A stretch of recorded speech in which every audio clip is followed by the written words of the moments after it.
Hello everyone. Through this video, you can note down as well as quickly understand the question and answers of class 8th geography lesson 4 industries. So let us begin with points to remember. ये बहुत important points हैं. They can be asked as one markers.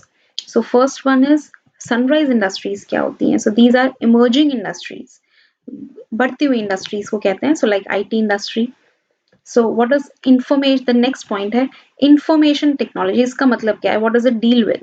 So it deals with storage, processing and distribution of information. Information की भी storage होती है, processing होती है, distribution होती है. So IT सेक्टर उन सब चीजों से डील करता है.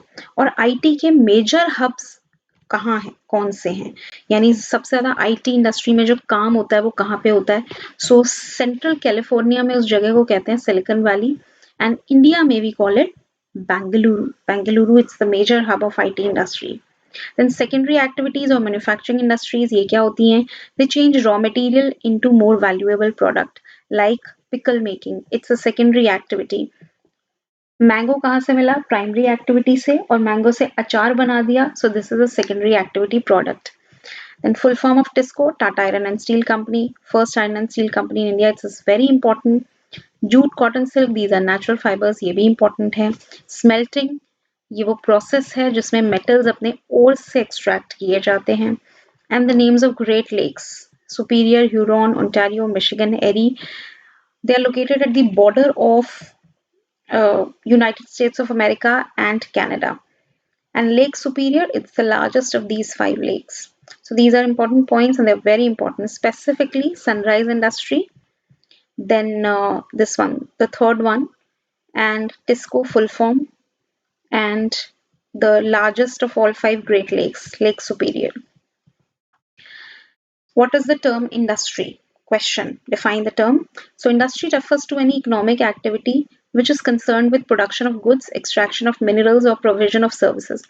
Industry को usually हम factory के साथ interchangeable मान लेते हैं, but industry में तीनों सेक्टर्स आ जाते हैं जिसमें प्रोडक्शन ऑफ गुड्स भी आ गया, एक्सट्रैक्शन ऑफ मिनरल्स भी आ गया, प्रोविजन ऑफ सर्विस भी, यानी primary, secondary, tertiary sector activities सारी. जैसे iron and steel industry, so iron को अपने ओर से निकालना, उसकी प्रोसेसिंग करना, उसको बेचना, everything is part of this industry.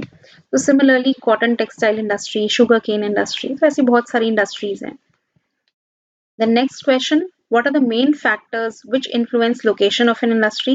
इसमें आप ये फ्लो चार्ट बना लेंगे, आंसर्स फ्लो चार्ट की फॉर्म में भी हो सकते हैं. सो लोकेशन किसी भी इंडस्ट्री की किन फैक्टर्स पे निर्भर करती है? वो इन सब फैक्टर्स पे निर्भर करती है. अगर आपको कोई फैक्ट्री बनानी है तो आप देखेंगे उस जगह पे लैंड अवेलेबल है कि नहीं है, ट्रांसपोर्टेशन है कि नहीं है, आपका रॉ मटेरियल कैसे आएगा, इलेक्ट्रिसिटी है कि नहीं है, रॉ मटेरियल जो चाहिए. अब आयरन एंड स्टील इंडस्ट्री है तो वो आयरन ओर की अवेलेबिलिटी के आसपास होनी चाहिए. फिर लेबर, वहां तक लेबर पहुंच सकती है या नहीं, कैपिटल, मशीनरी और पैसा है कि नहीं, और मार्केट आसपास है कि नहीं. सो ये सारे फैक्टर्स होंगे तो ही किसी इंडस्ट्री को वहां पे लोकेट किया जाएगा, जिसमें सबसे इंपॉर्टेंट है रॉ मटेरियल की availability. And question 3, which industry is often referred to as the backbone of modern industry? So which industry is called the backbone of modern industry? And that is the iron and steel industry, because it is a feeder industry, and it means its products are used as raw materials for other industries. मतलब अपने आप में iron and steel एक final product है ही, मगर raw material की तरह भी हर इंडस्ट्री में यूज होता है. किसी इंडस्ट्री में कोई मशीनरी या कुछ ना कुछ ऐसा जरूर होता है जो आयरन एंड स्टील से बना होता है. सो छोटे छोटे सेफ्टी पिन से लेकर बड़े से बड़े हवाई जहाज तक हमें आयरन एंड स्टील की जरूरत है. So almost everything is made with iron and steel. Then now this is a long question. On what basis do we classify industries? And ये इस तरह से नहीं पूछा जाता कि जस्ट क्लासिफिकेशन पूछ ली. तो 3 क्लासिफिकेशंस हैं, तो आपको सब कुछ नहीं लिखना होता है. यूजुअली या तो किसी भी एक इंडस्ट्री पे क्वेश्चन आएगा, या फिर आपसे पूछ लिया जाएगा classify industries on the basis of raw material या on the basis of size. तो वो वाली क्लासिफिकेशन पर लिखनी है. सो इसको एक क्वेश्चन में इंक्लूड कर लिया गया है, but it can be asked in various ways. इस पे एमसीक्यूज वगैरह भी आ सकते हैं. सो रॉ मटेरियल की बेसिस पे agro based industry, mineral based industry, marine based industry, forest based industries होती हैं। मतलब जिस इंडस्ट्री में एग्रीकल्चर से आया हुआ रॉ मटेरियल यूज होता है वो एग्रो बेस्ड इंडस्ट्री है।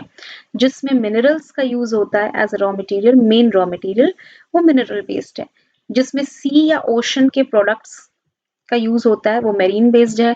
जिसमें फॉरेस्ट से लाए हुए प्रोड्यूस का यूज होता है एज अ रॉ मटेरियल, वो फॉरेस्ट बेस्ड है। जैसे पेपर इंडस्ट्री, उसमें पेड़ों की जरूरत होगी तो वो फॉरेस्ट से आए हैं, सो फॉरेस्ट बेस्ड इंडस्ट्री है।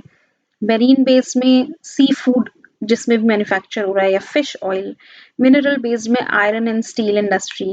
एग्रो बेस्ड में वेजिटेबल ऑयल, कॉटन टेक्सटाइल क्योंकि कॉटन एग्रीकल्चर से आ रहा है।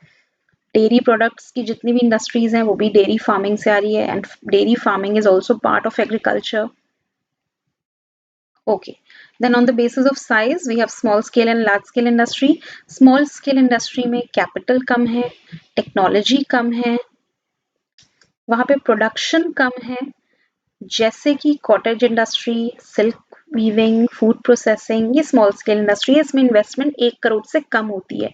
और लार्ज स्केल इंडस्ट्री वो है जिसमें इन्वेस्टमेंट 1 करोड़ से ज्यादा की है, high level of technology use होती है, ज्यादा प्रोडक्ट्स बनते हैं। और एग्जाम्पल है production of automobile, heavy machinery. ये 4th पॉइंट में आपको आगे लिखना है example, this is example. On the basis of ownership, मालिकाना हक के हिसाब से 4 इंडस्ट्रीज हैं again, public, private, joint sector and cooperative sector. Public industries जो होती हैं they are owned and operated by government, मतलब इन सरकार इनकी मालिक होती है। For example Hindustan aeronautics limited, steel authority of India limited. Then private sector industries जो होती हैं वो they are owned and operated by individuals, कोई भी आम इंसान जो है वो उसका मालिक होता है, और या फिर group of individuals.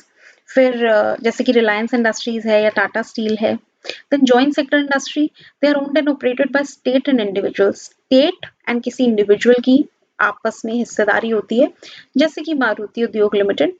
On cooperative sector industries, they are owned and operated by producers and suppliers of raw material, जैसे कि अमूल। मतलब अमूल में, अमूल के ओनर कौन है? जितने भी लोग अमूल में दूध की सप्लाई कर रहे हैं, they're all owners of Amul.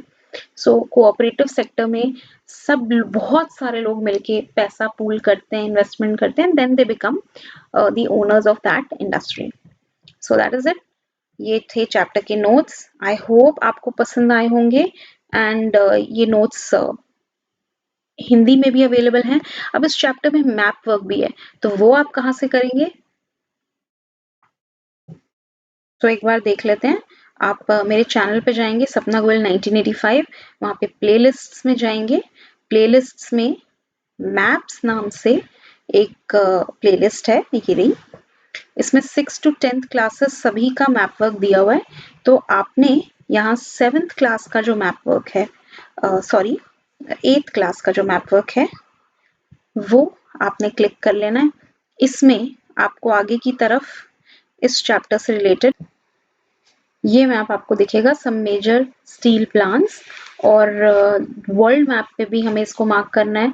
So Pittsburgh and Jamshedpur, ये आईटी इंडस्ट्री के लिए, और sorry iron and steel industry के लिए इंपॉर्टेंट प्लेसेस हैं, तो इसको भी हमने मार्क करना है। एक वर्ल्ड मैप करेंगे और एक इंडिया का मैप करेंगे, ठीक है। सो ये इन चैप्टर से रिलेटेड मैप वर्क है। So I hope you have like the video. अगर आपको पसंद आई है तो आपने शेयर ज़रूर करनी है, और कोई कमी लगी है तो कमेंट सेक्शन में मुझे ज़रूर बताएं कि उसको कैसे इम्प्रूव किया जा सकता है। Thank you so much.